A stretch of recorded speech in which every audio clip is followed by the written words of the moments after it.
Assalamualaikum warahmatullahi wabarakatuh.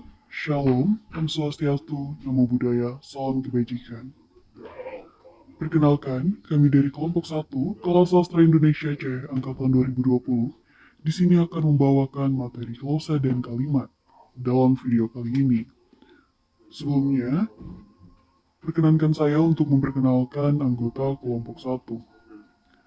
Ada Salsabila dengan NIM 20140160007, Lisa Setiawati dengan NIM 20140160073, Bonifasius Amartya Tirta Aji Putra dengan NIM 20140160087, Maynardus Kosmas dengan NIM 20140160089, Alam Fadil Fatoni dengan NIM 20140160092, Herunisa Fadila Barat dengan NIM 20140160094, Herliana Julianti dengan NIM 20140160097, dan Abdurrahman dengan NIM 201401610. Selanjutnya adalah topik bahasan.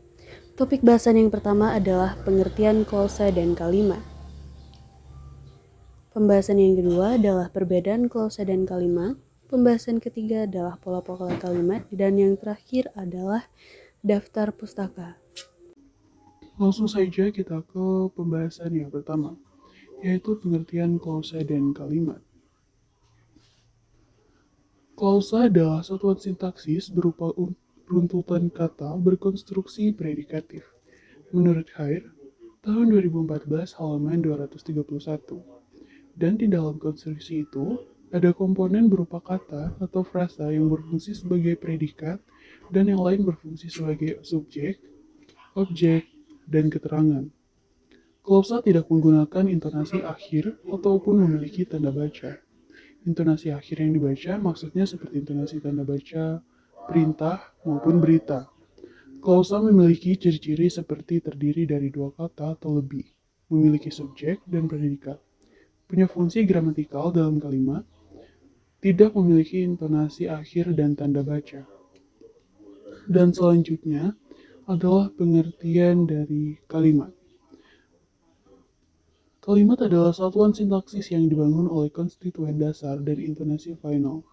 Menurut Khair, tahun 2015 halaman 163. Dan jika konstituen dasarnya berupa klausa, maka yang terbentuk adalah kalimat bebas. Sedangkan jika konstituen dasar berupa kata atau frasa, maka yang terbentuk adalah kalimat terikat.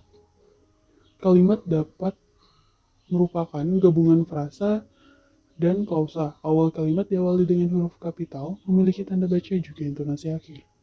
Kalimat yang lengkap mempunyai 5 unsur, yaitu yang pertama subjek, yang kedua predikat, yang ketiga objek, yang keempat keterangan, dan yang kelima pelengkap. Meski begitu, ada subjek dan predikat saja pun sudah cukup untuk membentuk sebuah kalimat, karena keduanya merupakan unsur penting dalam sebuah kalimat. Sedangkan faktor objek, keterangan, dan pelengkap yang bisa melengkapi sebuah kalimat.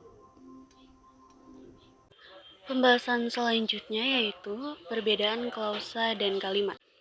Sebuah konstruksi disebut kalimat jika konstruksi itu diberikan intonasi final atau intonasi kalimat.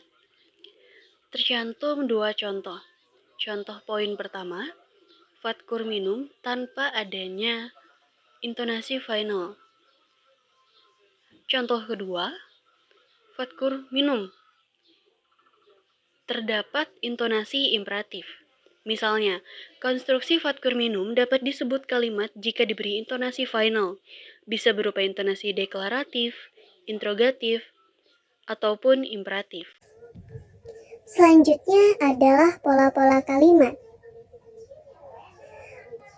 Pola-pola kalimat menurut Stryker dalam Natsir dan Rahmawati tahun 2018 halaman 124 sampai 125.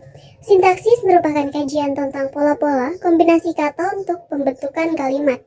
Contoh kalimatnya, seorang mahasiswa sedang belajar sintaksis di perpustakaan. Kalimat tersebut terbentuk dari kategori pola subjek, predikat, objek, keterangan. Bisa kita lihat, ada contoh kalimat yang terdapat dalam pola kalimat. Di poin pertama, seorang mahasiswa sedang belajar sintaksis di perpustakaan. Seorang mahasiswa sebagai subjek, sedang belajar sebagai predikat, sintaksis sebagai objek, di perpustakaan sebagai keterangan. Di poin kedua, pada kalimat paman mengirimi Boni uang, paman sebagai subjek, mengirimi sebagai predikat, Boni sebagai objek, uang sebagai pelengkap. Pada poin ketiga, pada kalimat ibunya, kepala SD di Sempaja, ibunya sebagai subjek, kepala SD sebagai predikat, di Sempaja sebagai keterangan tempat. Baik, selanjutnya adalah daftar pustaka. Ini adalah urutan daftar pustaka dari materi yang sudah disusun oleh kelompok 1. Baik, itu saja. Terima kasih kepada teman-teman yang sudah menyimak video kali ini. Dan mohon maaf apabila ada salah kata atau kalimat yang saya sampaikan. Saya akhiri. Wassalamualaikum warahmatullahi wabarakatuh.